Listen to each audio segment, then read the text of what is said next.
Bharat Tiwari encounter मामले में केंद्रीय मंत्री चिराग पासवान शाहपुर प्रखंड के बिलौटी गांव पहुंचते हैं। मृतक का जो परिवार है उनके परिवार से मुलाकात करते हैं, उनका हालचाल जानते हैं, हर संभव न्याय दिलाने का भरोसा दिलाते हैं। केंद्रीय मंत्री चिराग पासवान शुक्रवार को भरत तिवारी के जब घर पहुंचे तो भरत तिवारी के माता पिता, भाई और अन्य परिजनों से मुलाकात की, परिवार का हाल भी जाना और न्याय का भरोसा दिलाते हुए चिराग पासवान ने कहा कि जो हुआ वो पूरी तरह गलत है।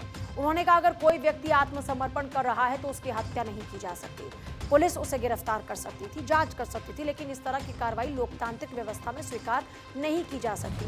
चिराग पासवान ने कहा कि दोषी किसी भी कीमत पर बख्शे नहीं जाएंगे और परिवार को न्याय दिलाने के लिए हर आवश्यक कदम उठाया जाएगा। उन्होंने कहा कि मामला बेहद गंभीर है और मामले को गंभीरता से ही लिया गया है।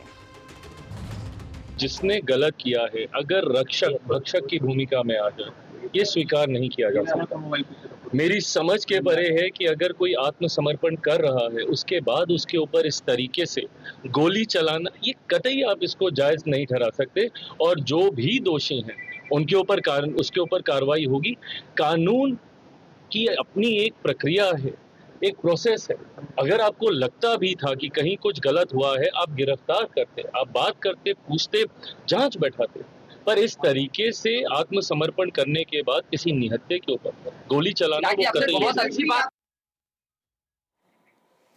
भोजपुर भरत तिवारी एनकाउंटर मामले में 17 जून 2026 को भोजपुर के बिलौटी गांव में ये जो एनकाउंटर हुआ, पुलिस कार्रवाई में भरत भूषण तिवारी की मौत हो जाती है। पोस्टमार्टम रिपोर्ट में 5 गोली लगने की पुष्टि हो जाती है।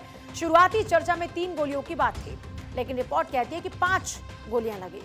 परिजनों का आरोप यह है कि सरेआम एक फर्जी एनकाउंटर किया जाता है। घटना के बाद विरोध प्रदर्शन और फिर सड़कें जाम कर दी जाती हैं। पुलिस का आरोप है कि भरत ने पुलिस टीम पर फायरिंग की। पुलिस का दावा यह था कि आत्मरक्षा में जवाबी फायरिंग की गई। मामले ने जब राजनीतिक तौर पर भी तूल पकड़ा, लोगों की नाराजगी के जरिए भी अगर इस मामले ने तूल पकड़ा तो जाहिर तौर पर एक्शन की मांग और ज्यादा तेज हो गई।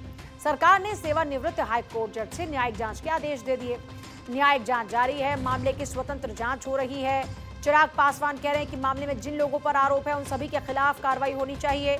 इस मुद्दे को मुख्यमंत्री के सामने भी उठाएंगे और आरोपियों की गिरफ्तारी सुनिश्चित करने की मांग भी वो करेंगे।